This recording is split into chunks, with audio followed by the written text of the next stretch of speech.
منى كانت بتجهز لفرحها على كريم بعد قصة حب دامت 4 سنين، وكانت أختها سلمى هي اللي بتدير كل تفصيلة في الفرح. سلمى كانت دايما هي الأخت الحنينة اللي شايلة هم منى، ومنى كانت بتثق فيها لدرجة إنها سلمتها مفتاح شقة الزوجية الجديدة عشان تفرشها وترتبها مع العمال.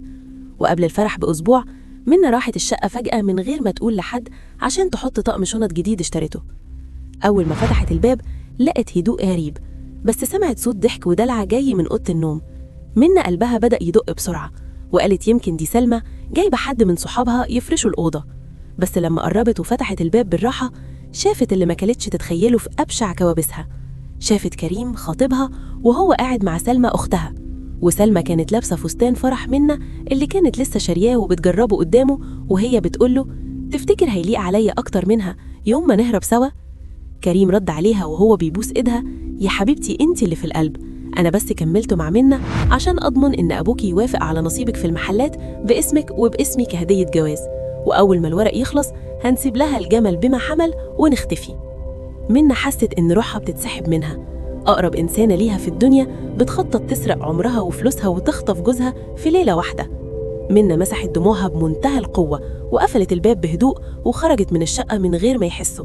راحت فوراً لوالدها وحكت له كل حاجة بالدليل، لأنها كانت صورتهم بالموبايل من فتحة الباب. والدها انهار من الصدمة، بس منى قالت له سيبني أنا أرد لهم الألم ده بطريقتي. وفي ليلة الفرح القاعة كانت مليانة بالمعازيم، وكريم واقف مستني العروسة ببدلته، وسلمى واقفة جنبه بابتسامة صفرة وهي بتمثل إنها فرحانة لأختها. بدل ما المزيكا تبدأ الشاشات الكبيرة في القاعة اشتغلت، وبدل ما تعرض صور الخطوبة عرضت الفيديو اللي منى صورته ليهم في الشقة وهم بيخططوا لسرقتها وخيانتها. القاعة كلها اتصدمت وصوتهم كان مالي المكان. منى دخلت القاعة وهي لابسة فستان اسود شيك جدا وماسكة الميكروفون وقالت قدام الكل ألف مبروك يا سلمى، الفستان يليق عليكي في السجن انتي وكريم، لأن بابا لغى كل التنازلات ورفع عليكم قضية خيانة أمانة وتزوير. كريم وسلمى خرجوا من القاعة وهم بيغطوا وشوشهم من الفضيحة، ومنى وقفت بكل شموخ وهي عارفة إنها أنقذت نفسها من غدر كان هيدمر حياتها للأبد. دي كانت حدوتة النهاردة في قناة حدوتة.